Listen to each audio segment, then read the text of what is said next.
professores que têm acesso, tá? Porque a gravação é paga, mas eu tenho acesso, então sem problemas para mim. Bom, gente, então só para fins de registro, hoje é dia 20, segunda-feira, a gente vai começar a revisão de clínica médica, beleza?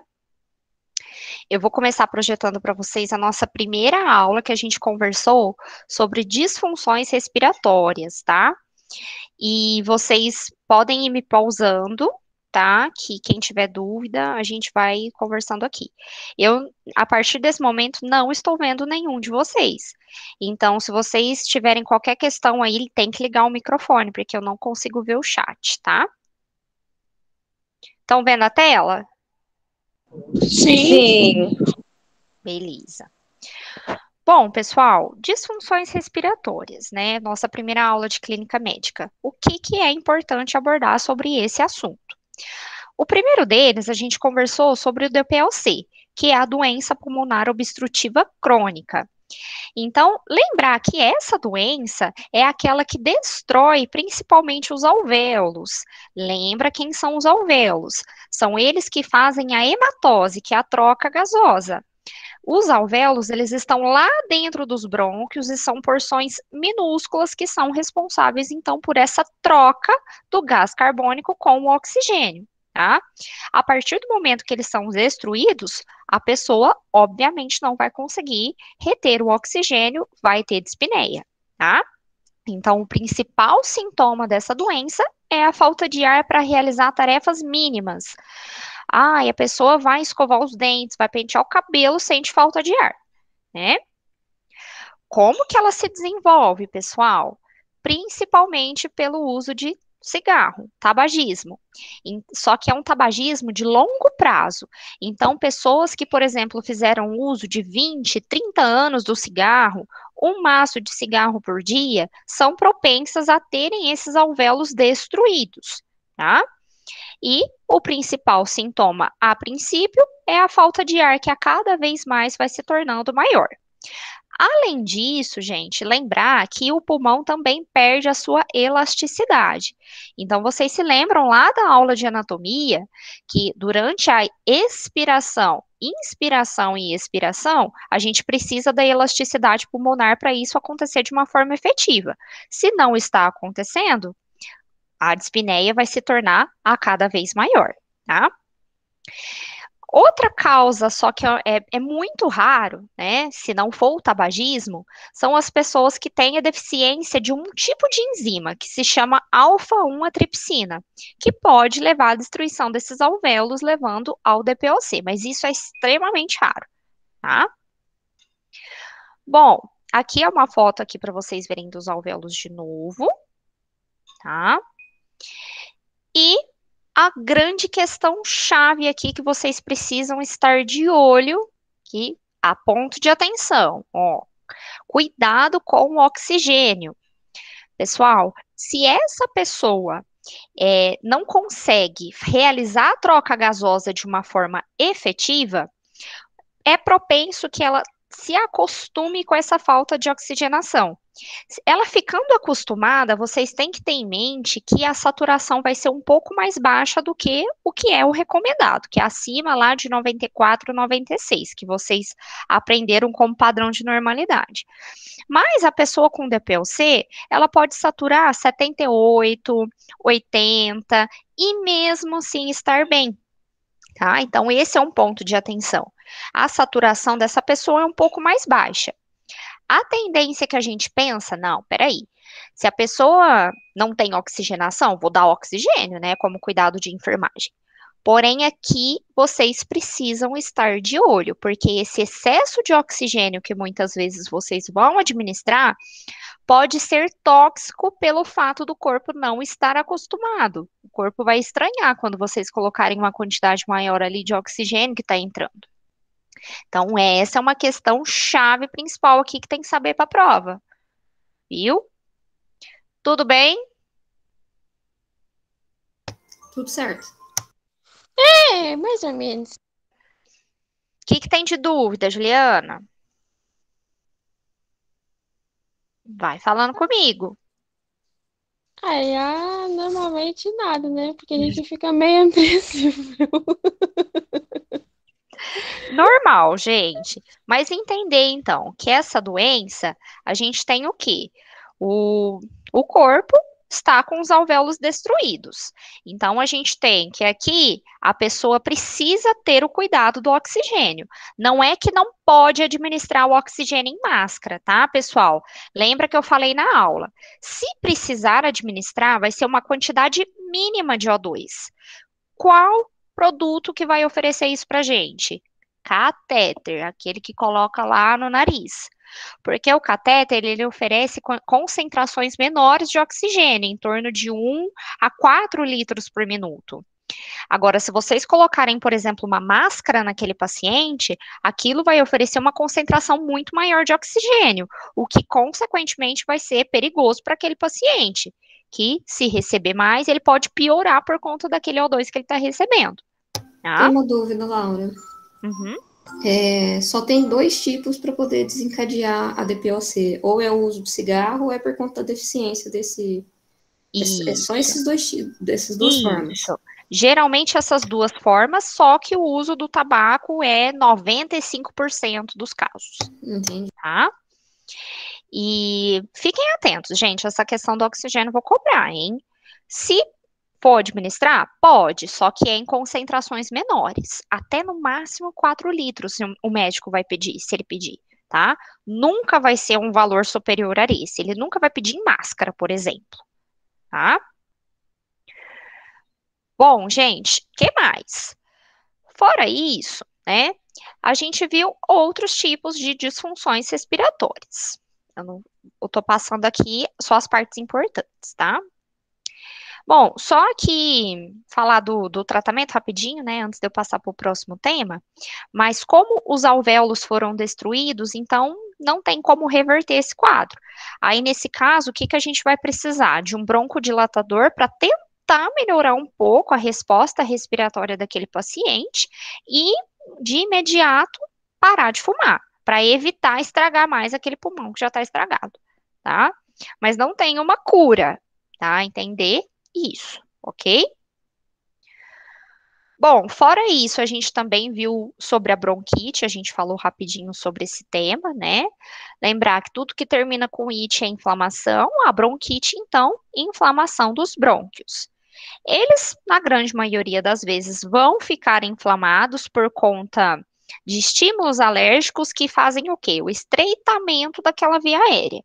Se ela ficar mais estreita, o ar, consequentemente, passa com mais dificuldade, tá? Tratamento para isso, gente, broncodilatador também, né?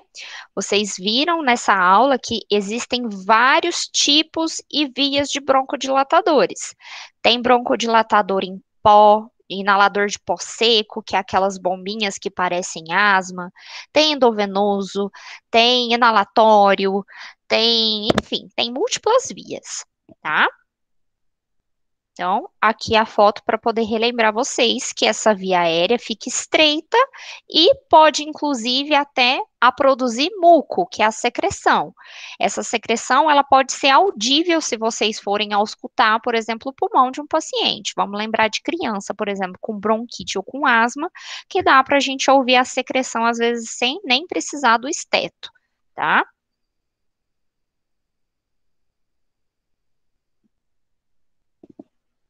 Tudo bem até aqui, gente? Vou passando, tá?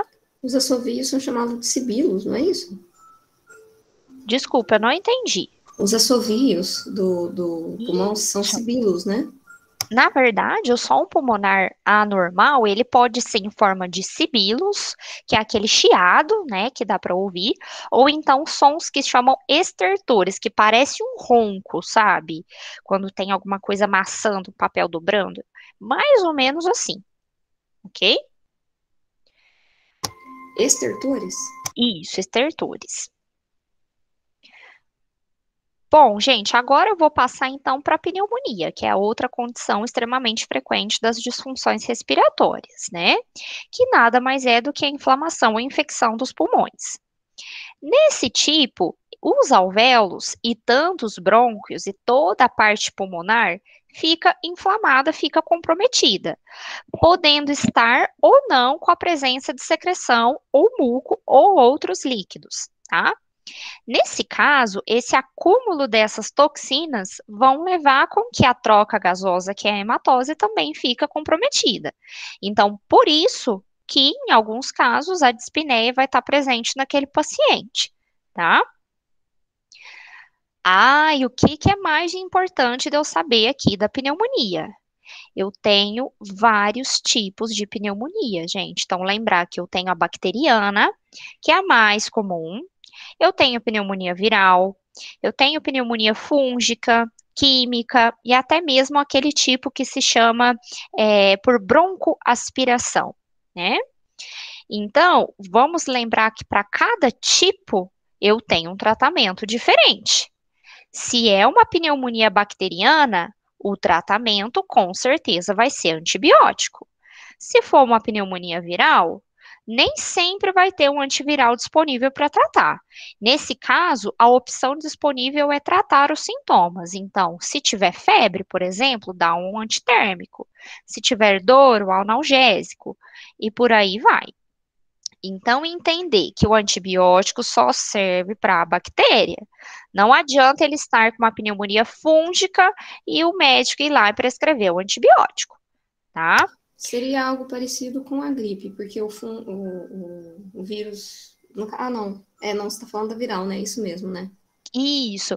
Sabe um Aí tem exemplo? um tempo de vida ali, aí Aham, passou aquilo, aí cura. Né? Mas o que trata é isso. os sintomas. É como se fosse um vírus qualquer que aloja em algum determinado lugar e dá Uhum, aquele tempo, o vírus já morre, as uhum. células já conseguem combater aquilo e ele simplesmente sai do corpo. É isso. Isso, exatamente. Um exemplo que dá para a gente associar, pessoal, é, por exemplo, a dor de garganta, amidalite, né? Que pode ser tanto bacteriana quanto viral também. Como que a gente pode ter 100% de certeza que aquilo é bacteriano ou viral? Cultura, tá? Porque muitas vezes, se ele fizer um raio-x, ele pode mostrar que o pulmão está comprometido, que tem secreção ali, só que eu não consigo saber o tipo de micro-organismo. Eu preciso de uma cultura para detectar isso. E o que acontece? No Sistema Único de Saúde, não é sempre que está disponível a cultura, né, gente, acessível a esses exames laboratoriais. Então, os médicos, eles já pensam, então, peraí, se a pneumonia bacteriana é a mais frequente, eu não tenho cultura aqui para fazer, eu vou já passar antibiótico para essa pessoa, né? Então, é essa o que acontece na grande maioria das vezes, tá? Tem um tempo de agir, né? 7 dias depois, se não melhorou pelo menos um pouco dos sintomas, aí ele já sabe que é viral. Aí ele vai E, tratar os sintomas ali, né? isso, Seria mais ou menos exatamente. isso. E aí, nesse meio tempo, ele vai observar também a manifestação de outros sintomas, se piorou, se surgiram outros, Tem né? algum tempo estipulado, tipo de 5 a 15 dias, alguma coisa assim, de sobrevida do vírus que causa pneumonia ou não? Não, isso é muito variável. Geralmente, Ele começa, não por fica exemplo, mais de um mês, fica? não, não. Começou, por exemplo, a usar o antibiótico, cerca de 3 a 4 dias já se espera algum efeito, tá? Se não surgir aquele efeito, aí a gente pensa em outras opções, tá? A Juliana mandou mensagem aqui, a professora vai ter que sair. Ah, tá. Agora que eu vi. Beleza, obrigada. Bom, gente, entre os sinais e sintomas de uma maneira geral, a gente tem que pensar aí que o principal febre, calafrios, suor, dor no peito, né? E pode ter até a presença de secreção com um aspecto diferenciado, com cor, uma cor amarronzada ou esverdeada, que com certeza já indica que a infecção ali está presente, tá? Agora, se surgirem outros sintomas como confusão mental, cianose em extremidades, que é nos lábios e nas unhas, isso são casos mais graves, tá? Gente, um minutinho.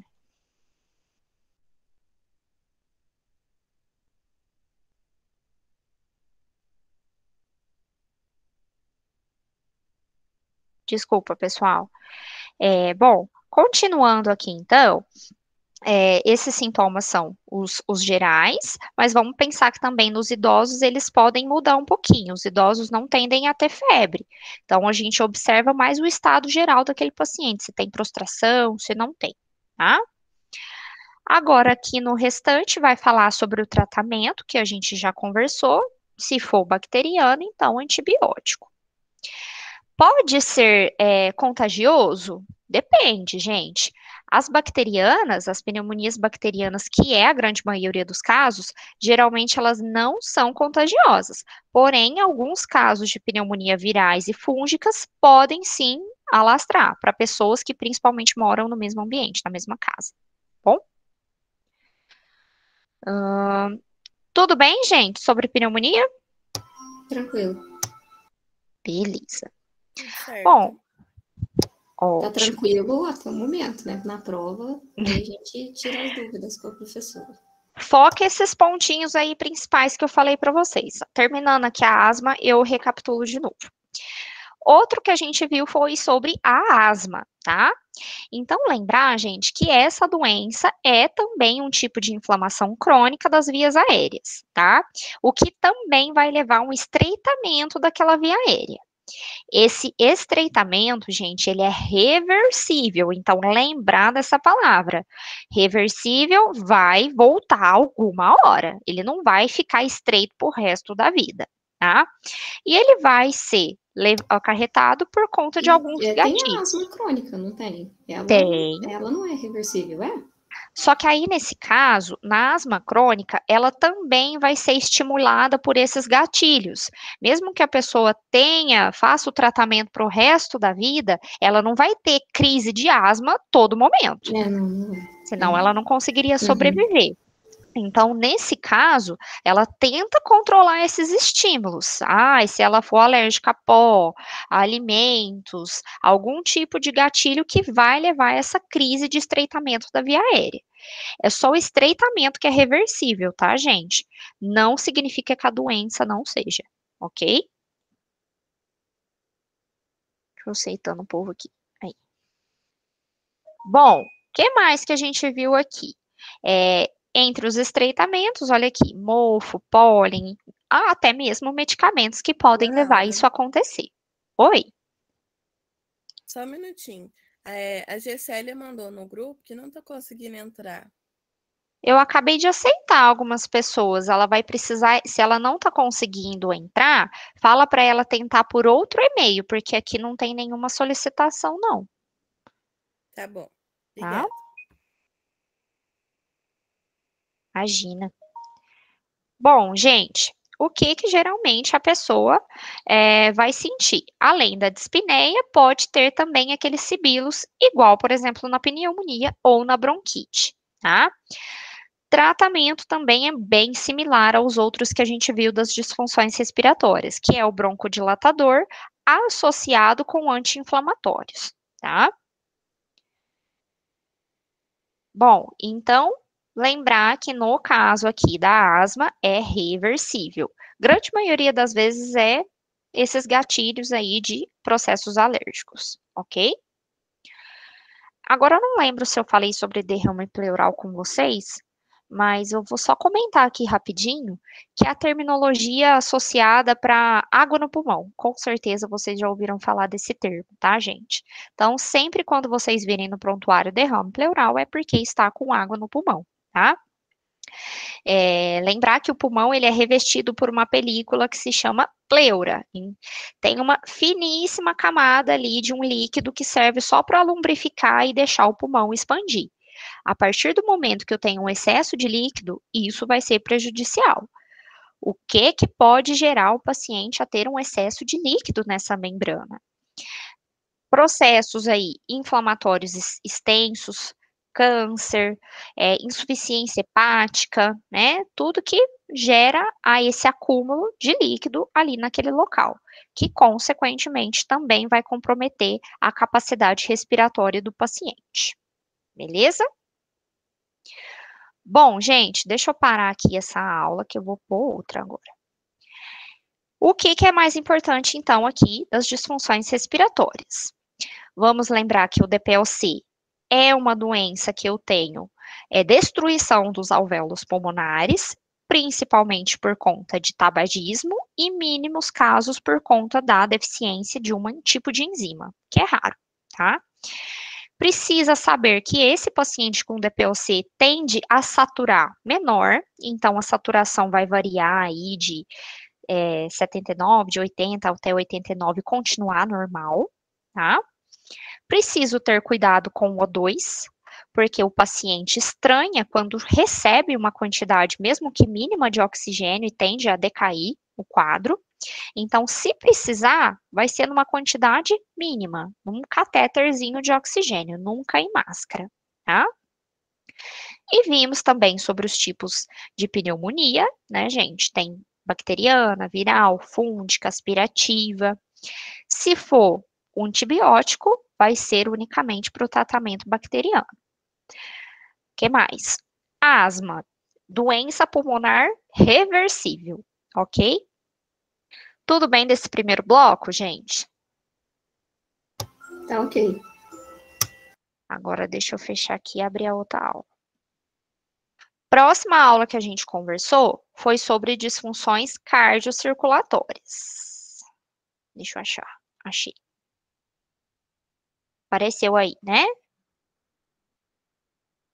Sim.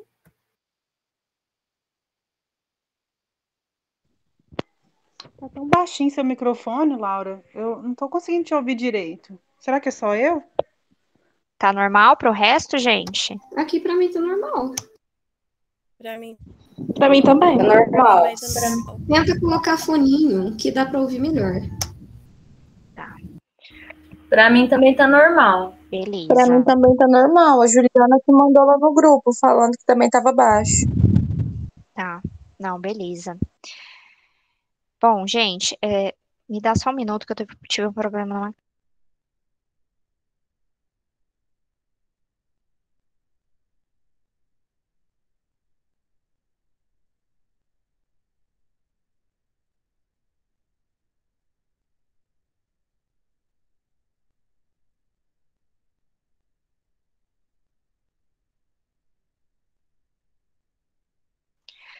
Bom, pessoal, dentro dessa parte aqui de disfunções cardiocirculatórias, uma das primeiras coisas que a gente conversou foi sobre as funções desse sistema, que basicamente é ter aí o controle da bomba cardiocirculatória para fornecer o oxigênio e nutrientes para o corpo, ok?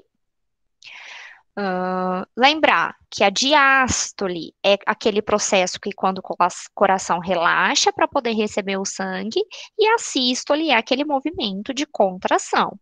Lembra que o coração é dividido em 4 câmeras. As de cima são os átrios e as de baixo são os ventrículos. Enquanto o átrio está em sístole, está em contração, o ventrículo está em diástole, que é a mesma coisa que relaxamento. Por que que vocês precisam saber sobre isso? Para entender que eu tenho doenças que afetam exatamente nesses movimentos de contração ou relaxamento, ou até mesmo dentro dessas câmeras cardíacas, ok? Bom, eu acho que também uma das primeiras coisas que a gente conversou sobre isso foi o infarto agudo do miocárdio, né, gente? Que nada mais é do que uma obstrução de uma das artérias coronárias. As artérias coronárias são aquelas, que irrigam toda a parte do coração. Quando elas estão entupidas ou obstruídas, elas vão o quê? Causar um infarto. Por que que elas causam isso? Porque essa obstrução não vai deixar o oxigênio chegar naquela parte seguinte ali do tecido cardíaco. Todo tecido que não recebe oxigênio é um tecido que vai necrosar, é um tecido que vai morrer. Então, pode ser uma obstrução parcial, quando entope mais ou menos, vamos supor assim, a veia, a artéria cardíaca, ou pode ser uma obstrução total daquela artéria coronária, que é comumente conhecido como infarto fulminante, que vocês já ouviram falar, tá? Esse entupimento, ele é causado pelo quê, gente? O que que leva a ficar entupido? Qual condição? Colesterol? Isso, o colesterol alto, que é uma condição que se chama arteriosclerose ou aterosclerose, que também é a mesma coisa, tá? Eu tenho aqui uma figura, deixa eu achar, aqui, ó. Essa artéria em processo aterosclerótico, a cada vez que o paciente tem uma dieta rica em gorduras, açúcares, ao longo prazo, vai fazendo um depósito ali das moléculas de lipídio no vaso cardíaco. Então, isso vai a cada vez mais acumulando, até que chega uma hora que o espaço para o sangue passar para aquele tecido vai ficar comprometido e ele vai necrosando aos poucos. Ou então ele pode acontecer de necrosar total. Se, por exemplo, for um paciente sedentário que já tem essa formação de placa de ateroma por alguma razão ele sofre um aumento da pressão arterial, vamos pensar nesse tipo. Sofreu um aumento da pressão ali naquele momento que fez com que a pressão alta lá naquele vaso deslocasse aquele grande bloco ali de gordura que estava ali grudada na parede da artéria. Desgrudou, esse coágulo pode viajar para a corrente sanguínea e parar em outro vaso que tem um diâmetro menor e, consequentemente, vai causar o infarto daquela região. Lembre que eu falei para vocês, quando eu tenho uma obstrução no coração, é o infarto. Agora, se, por exemplo, essa placa de gordura de ateroma for para o pulmão, qual condição que vai ser? Como chama? Embolia pulmonar? Isso, embolia. E se for para o cérebro?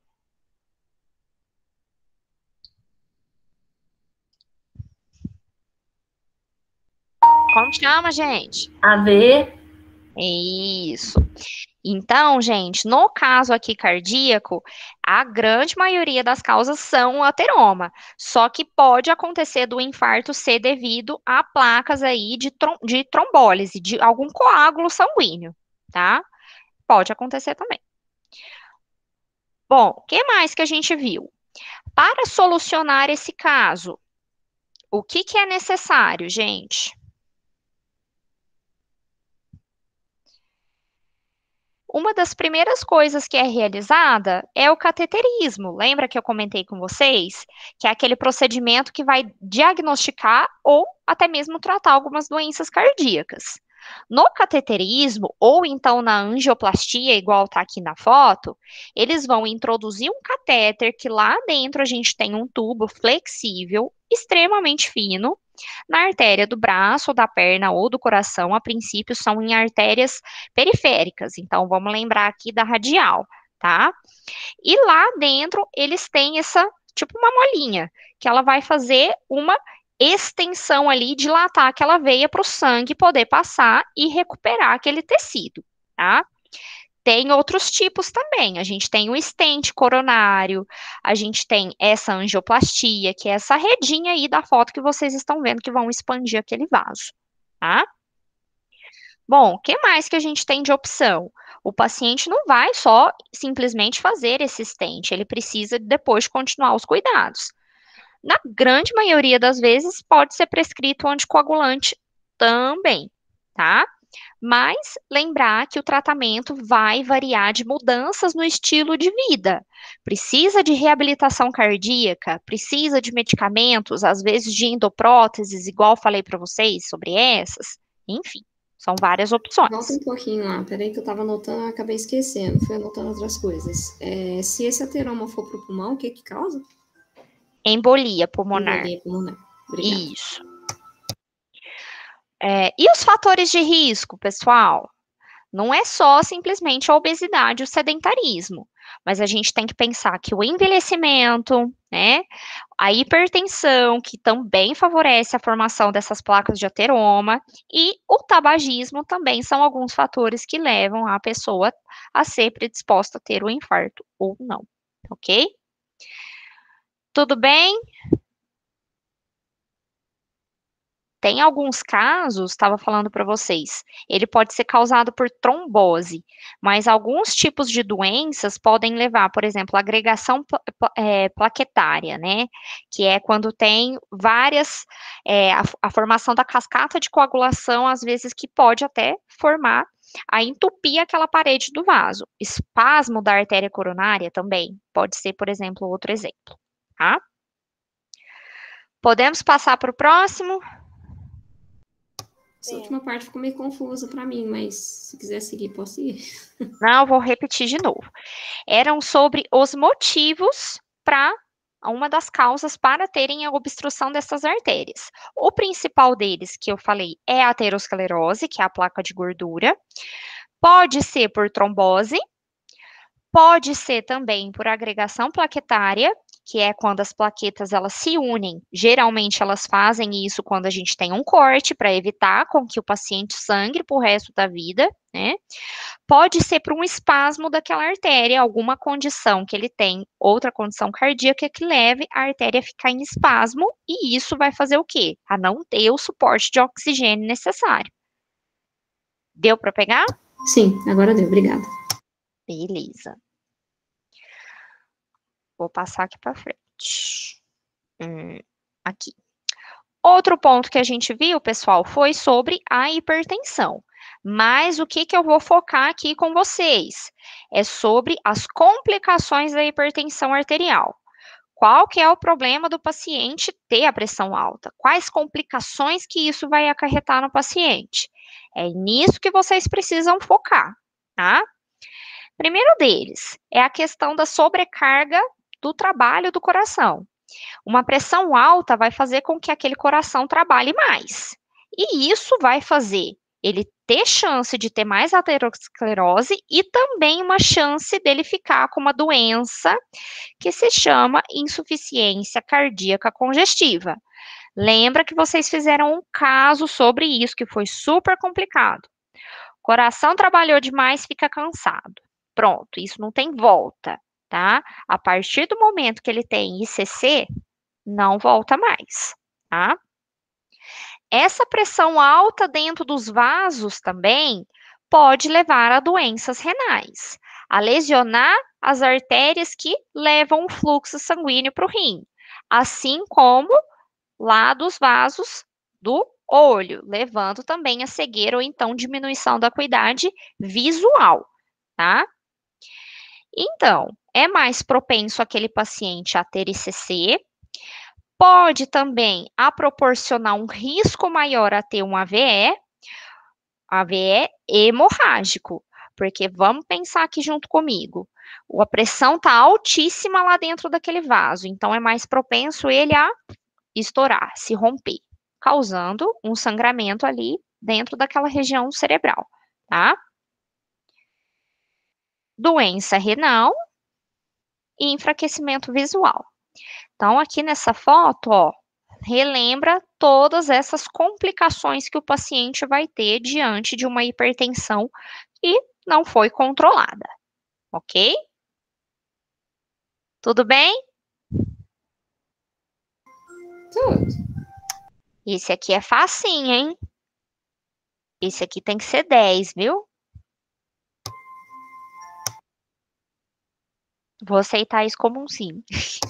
É porque é muita informação, eu abri o microfone, Olá, na Laura. verdade, tinha fechado. Não, eu sei, gente. Oi, pode Laura? falar. Oi, Boa noite, você tá boa? eu tô, e você? Tá bem? O casado foi bem?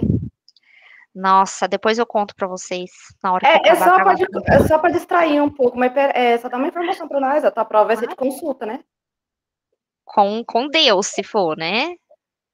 Claro que Laura, não. não, Laura, não, a gente foi muito prejudicada esses dias aí, ó, sem aula aí, essas coisas toda, Laura. Pode Não, mais, mas misericórdia. todas essas aulas aqui eu dei presencial. Não vai Não, atrapalhar. Laura, ó, amor, paz, alegria. Ó, você tá em fase de lua de mel ainda. Bem Não, docinho. gente, fiquem tranquilos. Não vai estar difícil, mas estudem esses pontos principais, tá? Não faço prova de consulta. Mas vai dar tudo certo. Eu confio em vocês.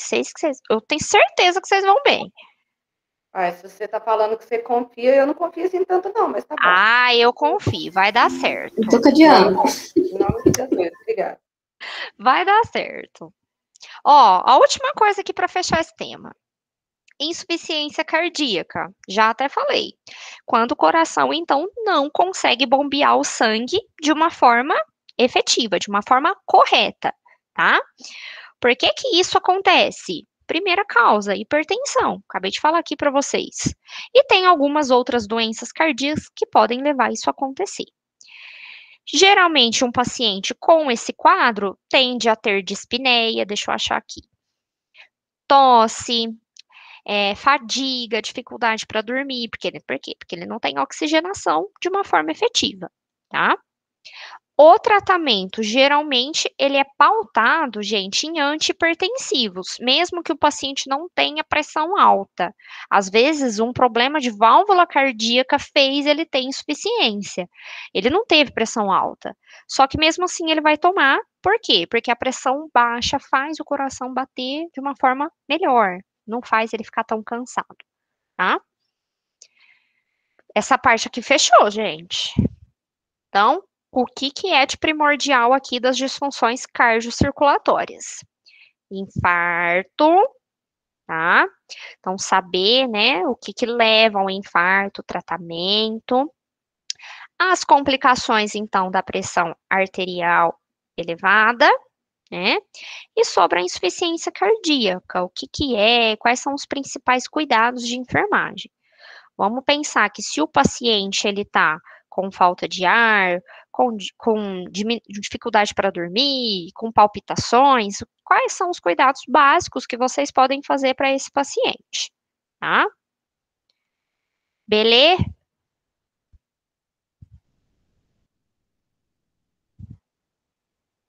Beleza, né, gente? Beleza. Beleza, né, Laura? Eu tava terminando de anotar aqui. Olha aqui, você vai mandar essa aula para nós hoje, né? Ou amanhã? Vocês querem? Eu posso colocar no YouTube, pode ser? Faz Aí, isso se pra você nós. puder mandar o link pra gente. Mandar o link, Beleza, por mando sim. favor. Mando sim. Obrigada. Bom, gente, então o próximo tema que a gente conversou de clínica médica foram as anemias, né? O que que é anemia, gente? Primeiro de tudo, é aquela condição em que qual conteúdo está baixo? É a hemoglobina. Lembra que as células sanguíneas são compostas por vários componentes diferentes? Ó, aqui nessa imagem, vocês estão vendo, né, gente? Tá. Aqui nessa imagem mostra para vocês que a gente tem um glóbulo vermelho, que a gente tem um glóbulo branco, a gente tem plaquetas. Só que é aqui dentro do glóbulo vermelho que tem um componente importante, que é a hemoglobina. É a hemoglobina que carrega o oxigênio. Se o glóbulo vermelho, então, está em nível baixo no organismo, a hemoglobina também. Então, consequentemente, o paciente tem menos oxigênio circulante, certo? Conseguiram acompanhar minha linha de raciocínio? Tá moendo. Ó, então aqui é uma condição que a hemoglobina está baixa. A hemoglobina é aquela que segura o oxigênio dentro da célula vermelha. É o glóbulo vermelho, gente. Ó, essa figura aqui que está mostrando que tem glóbulo branco, plaqueta, isso aqui é outra coisa, beleza? Deixa eu passar. Então, olhem só. É então a condição que o conteúdo de hemoglobina está abaixo do normal, levando então à diminuição da capacidade de transportar o oxigênio, tá? Então, o problema é esse da anemia. Quais são as causas, gente? O que que leva uma pessoa a ficar anêmica? Um sangramento, então, uma hemorragia extensa, né, que vai fazer com que ela perca essa quantidade de glóbulos vermelhos mais rápido do que ela consegue produzir. Algumas doenças, eu tenho doenças que destroem os glóbulos vermelhos, por exemplo, né? Tem aqui um tipo que é anemia hemolítica. Deficiência de nutrientes, então, quando a pessoa não tem o consumo adequado de ferro, de zinco, de vitamina B12, né? ou quando o corpo daquela pessoa não consegue produzir essas células na capacidade que precisa, tá?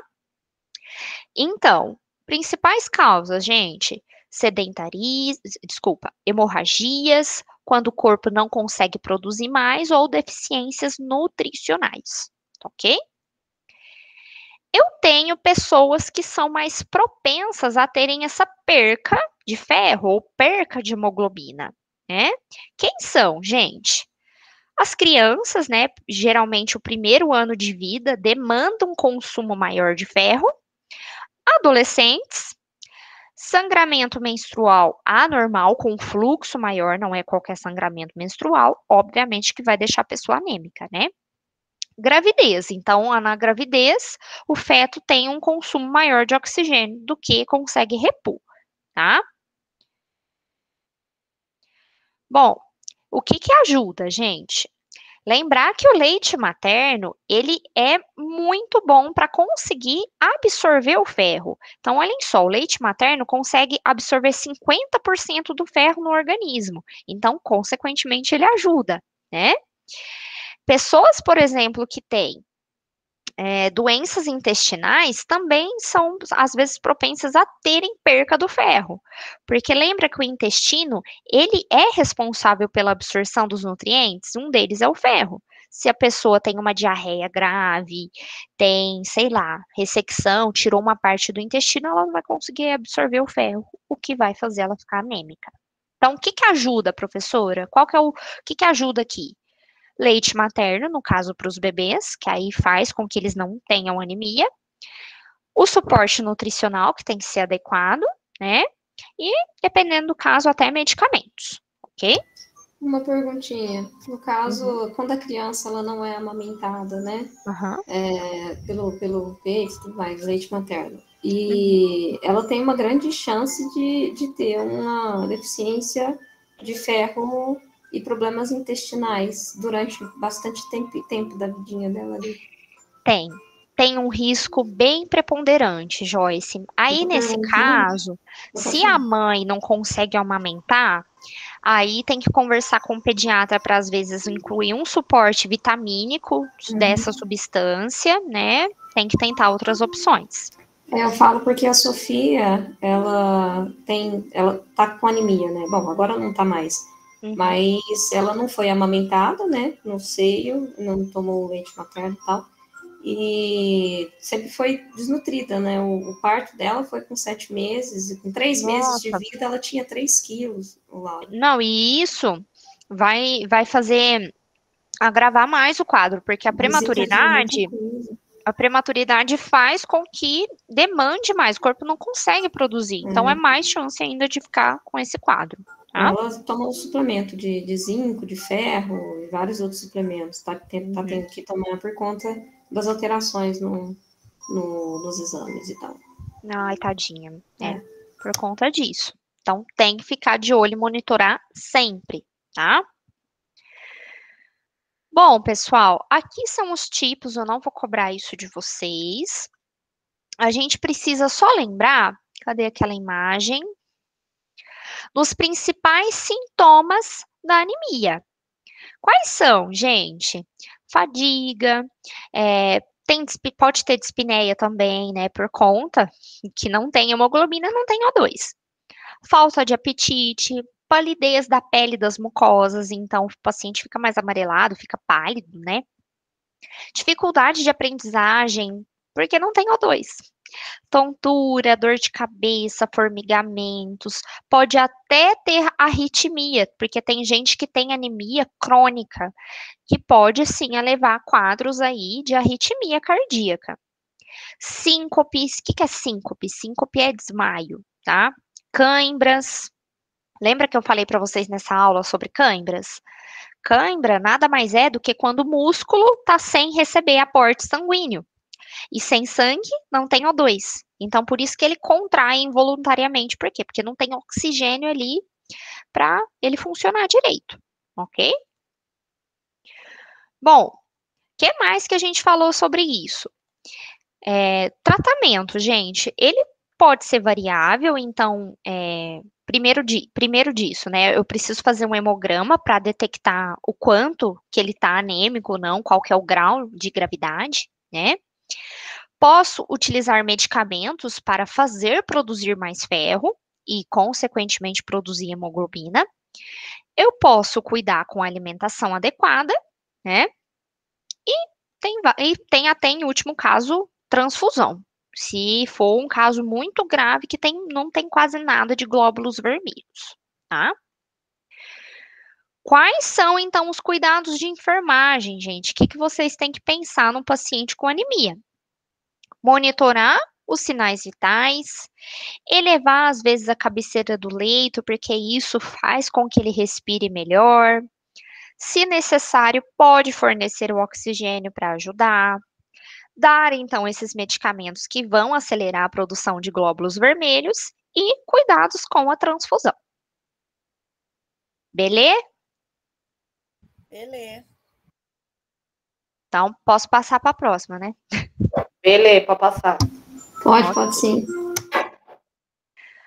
Bom, gente, outro item que a gente conversou bastante foi sobre transfusão, né? Não vou falar nada disso aqui. Peraí, deixa eu achar aqui no ponto importante.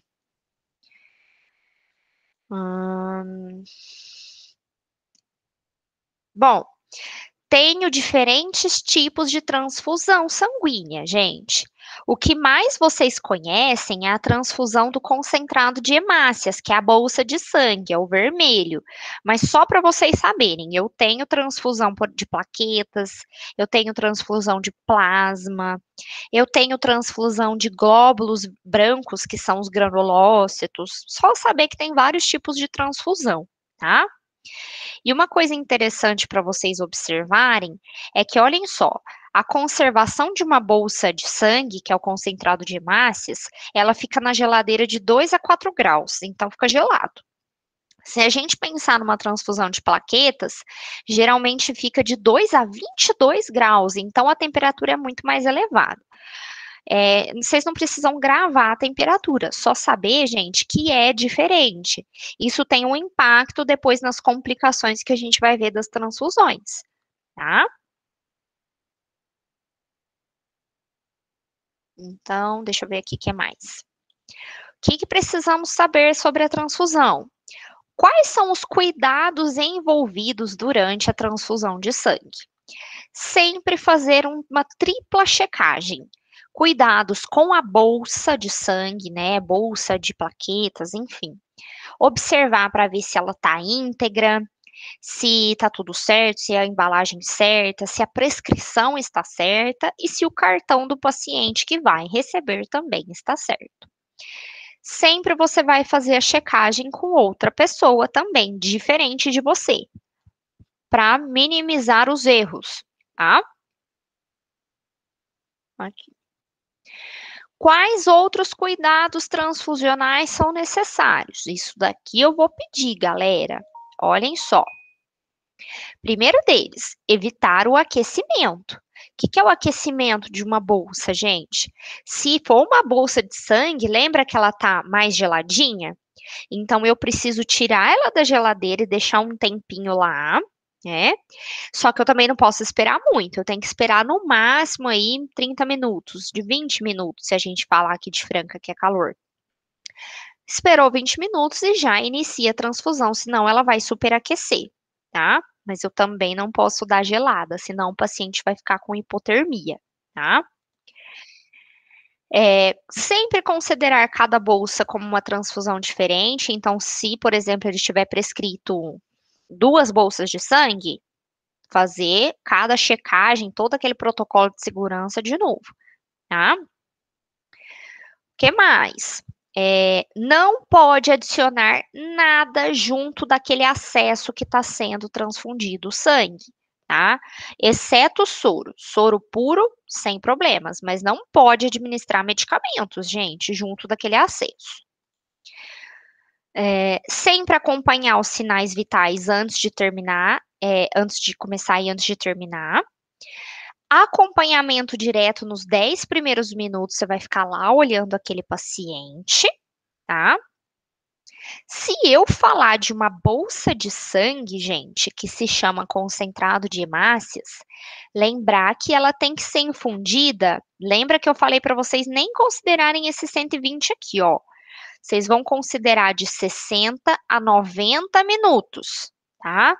Porque é o tempo que geralmente eles pedem nas instituições hospitalares. Então, considera de 60 a 90 minutos a infusão, que vocês têm que acabar de transfundir, tá? Desculpa, gente. Ai, não vai dar para atender agora.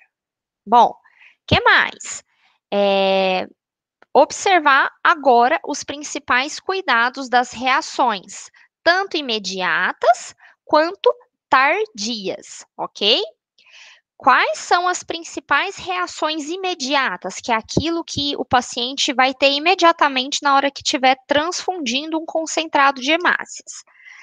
A principal delas, gente, podem ser reações imunológicas ou não imunológicas.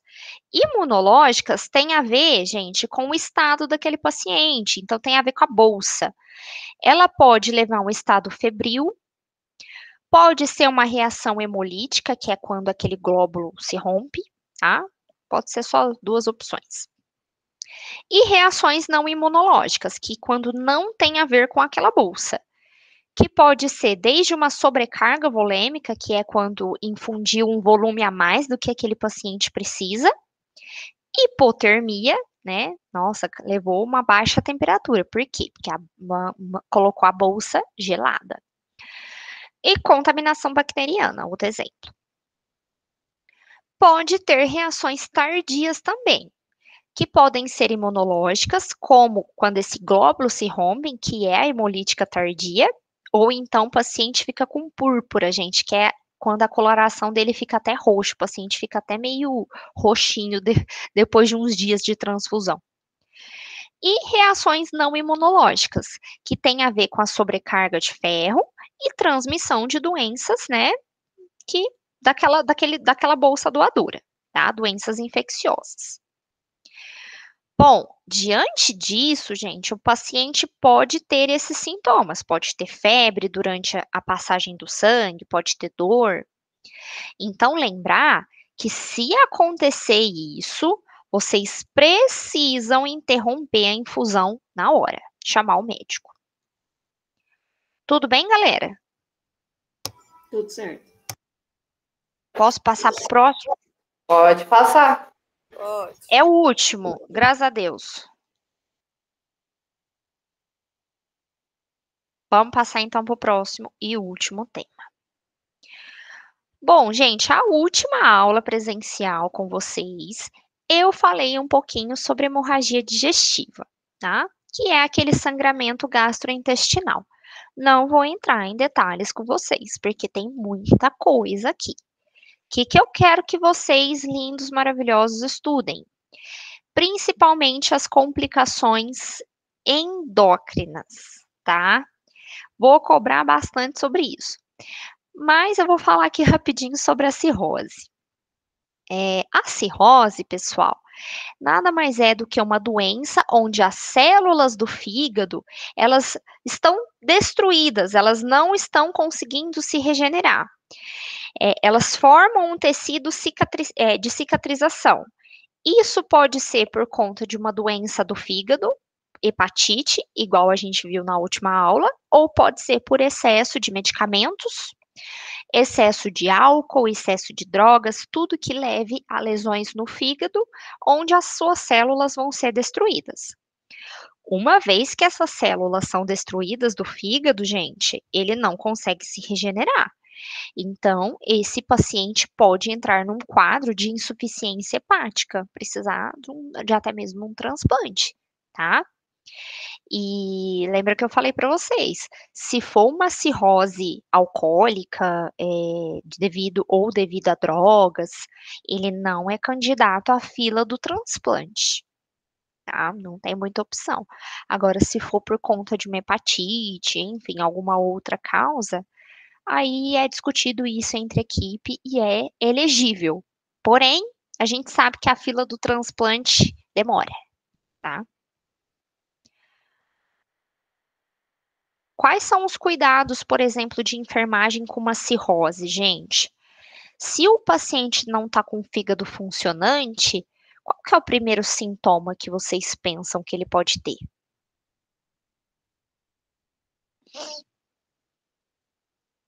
A pele amarelada, os olhos Falta de amarelados. apetite.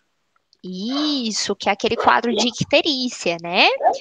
Então, cuidados de enfermagem para qualidade mesmo de vida naquele momento paliativo, gente. Então, vamos pensar em oxigenação, em verificação dos sinais vitais, elevar a cabeceira do leito, né?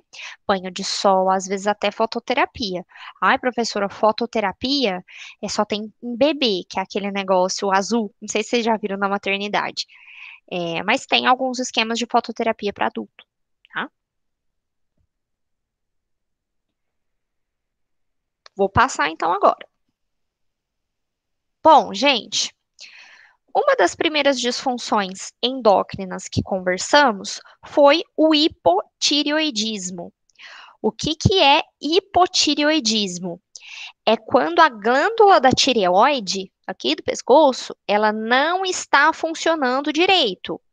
Ela não está produzindo o hormônio tireoidiano. Então, próprio nome, hipo tem a ver menos. Então, menos produção. Essa falta desses hormônios vai levar a prejuízos no paciente, tá?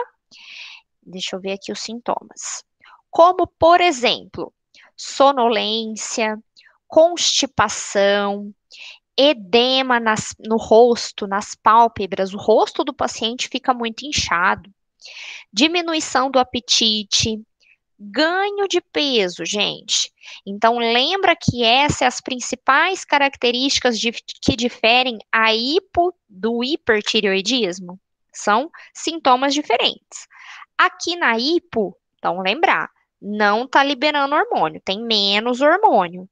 O paciente tende a ter o quê? Inchaço, não come direito e ganha peso, tá? Fraqueza, raciocínio lento, tá? Consequentemente, ó, aqui ó, o rostinho do paciente. Se ele não tem a produção de hormônios, o tratamento, então, é repor esses hormônios, gente. Então, repor as doses desse hormônio que está em falta. Aqui o nome é tiroxina, não vou cobrar esses nomes, tá? Só relembrar que na aula eu falei para vocês que o paciente toma aquele Puran T4, né? Que é uma dose de hormônio para repor o que ele não está produzindo. Tudo bem? Bom, e agora, hipertireoidismo? É o contrário, gente. Se o outro não tinha produção, aqui eu tenho uma produção acelerada desse hormônio tireoidiano. Está produzindo muito. E isso também vai levar a sintomas prejudiciais no paciente. Ele pode ter ansiedade, tremores, suor, pode ter dispneia também, dificuldade de enxergar e diminuição do peso. Então, lembra que lá no hipo era o contrário.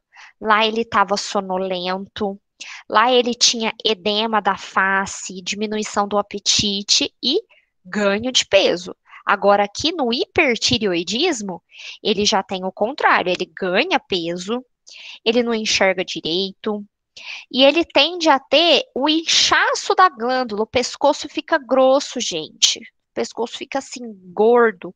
Por quê? Porque a glândula daquela tireoide, ela tá inchada, ela tá produzindo muito. Então, o paciente fica com até o pescoço mais grosso. Ó, igual aqui na foto que eu tinha mostrado para vocês. Pode até levar a outros problemas, tá? Como, por exemplo, lembra que eu mostrei para vocês que o globo ocular, né, o olho do paciente fica estalado, fica para fora. Isso se chama protuso, igual tá aqui na foto, fica meio estalado, tá? Bom, se aqui tá produzindo demais, eu preciso também controlar. Então, tem medicamentos que reduzem a liberação do hormônio da tireoide. Tem o caso até mesmo de usar radiação, tipo radioterapia, sabe? Direto ali na glândula para não produzir tanto hormônio, até mesmo para diminuir o seu tamanho. E tem casos, gente, que são até cirúrgicos, que eles retiram uma pequena quantidade da tireoide, tá? Então, pessoal, vamos recapitular. Hipotireoidismo, diminuição da liberação do hormônio da tireoide. Então, o paciente diminui apetite, sonolento e ganho de peso, rosto inchado. Hipertireoidismo, está produzindo muito hormônio. Ele perde peso, né? Ele pode ficar com ansiedade, pescoço, né? Glândula aumenta. Qual que é o tratamento? Se aqui está produzindo demais, eu tenho que usar um medicamento para produzir menos. Ou radiação, ou cirurgia também é uma opção. Só aqui no hiper, tá? Tudo bem, gente?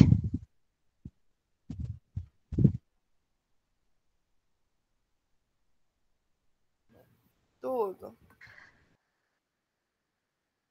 Ó, só relembrando para quem não estava na aula passada que não é para fazer isso, tá? Essa questão aqui não é para entregar, não, tá? Agora a gente vai para a última explicação, gente, tá acabando, olha que maravilha. Que é o diabetes, né? Uma condição extremamente comum nos pacientes, na população em geral. O que é o diabetes, gente? É aquela doença que eu tenho uma falta total ou parcial do corpo em produzir insulina. Lembram disso? Então, o problema aqui do diabetes é a insulina. O que a insulina faz, gente? Lembra que eu falei para vocês que a insulina é um hormônio que é produzido pelo pâncreas, tá? E ela é responsável por capturar, por pegar a molécula de glicose que está no nosso corpo e levar para dentro da célula. Como que a molécula está no nosso corpo? A nossa alimentação, gente. Tudo que a gente come vira glicose, tá? Você come um pão, vira glicose. Você come fruta, vira glicose. Não é só o açúcar direto que vai virar glicose, não. Então, a partir do momento que o nosso corpo não produz insulina, aquela glicose vai ficar lá. Não vai ser transportada para dentro da célula. É aí que está o problema, tá? Então, nessa condição, eu tenho duas opções, que isso eu até passei na lousa para vocês, ó. Sem insulina, a glicose vai se acumulando no sangue, tá? Tenho dois tipos de diabetes, pessoal. Eu tenho diabetes do tipo 1 e do tipo 2, tá? No tipo 1, gente, geralmente ele é mais frequente em crianças, jovens e adultos. E como aqui eu não tenho produção nenhuma de insulina, o corpo não produz nada. Então, geralmente o seu tratamento é injetável, precisa de fazer a reposição de insulina injetável. Costuma ser autoimune, tá? Então, não pega, nossa, de criança comia muito açúcar, ficou diabético. Não, isso geralmente é autoimune, o tipo 1. Tem o tipo 2 também. Aqui é diferente. O corpo, ele até produz insulina, só que produz numa quantidade muito menor, tá? Que não é capaz, obviamente, de suprir as necessidades do corpo. É mais comum em adultos e idosos, tá? E o tratamento, ele pode ser com alimentação, ele pode ser com medicamentos orais da diabetes, então tem o repositor de insulina oral, de comprimido.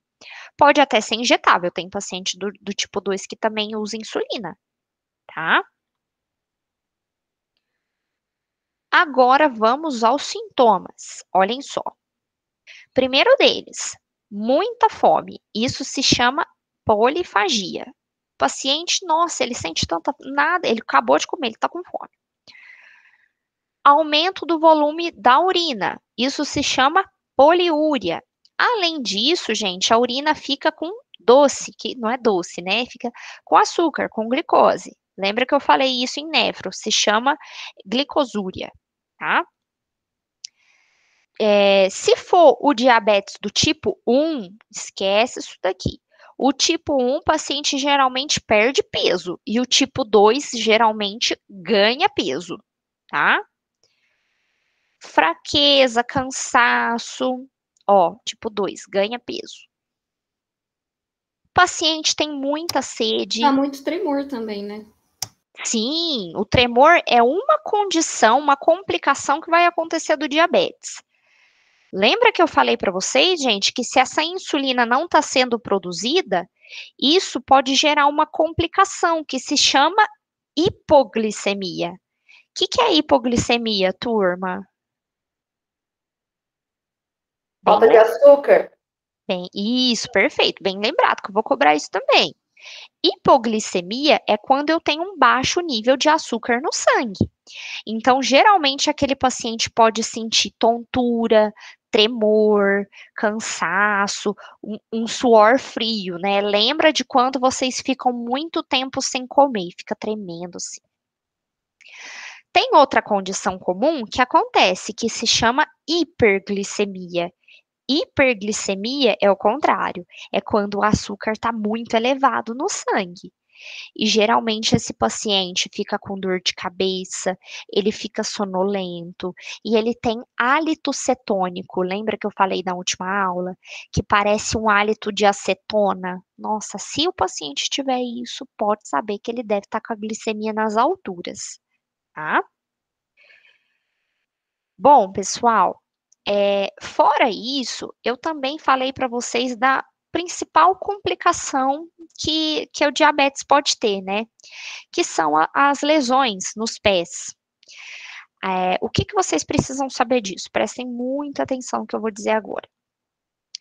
A alta taxa de glicose, ou seja, a hiperglicemia, ela lesiona, gente, os nervos periféricos, os nervos dos membros inferiores e dos membros superiores.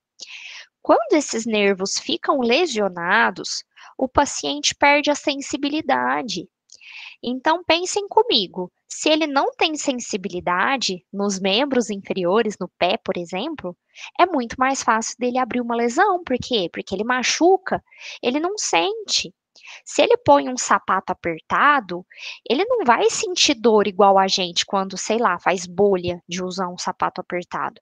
E isso vai fazer machucar mais aquela pele, né? E para piorar mais o caso, o açúcar elevado também retarda a cicatrização. Então, além dele ser mais fácil de abrir ferida, se abre, demora para cicatrizar. Isso é importante, hein, gente? Então, lembra que a perda de sensibilidade é uma questão importante aqui no paciente diabético, tá? Pode ter outras complicações? Pode. Ele pode ter problema no rim, por quê? Porque a glicose também danifica as estruturas do rim. Ele pode ter cegueira pelo mesmo motivo, também atrapalha ali, lesiona os nervos ópticos e por aí vai. Então, a gente precisa ter cuidado com esses sintomas. O paciente tem que olhar direitinho os pés todo dia, ó, as fotos.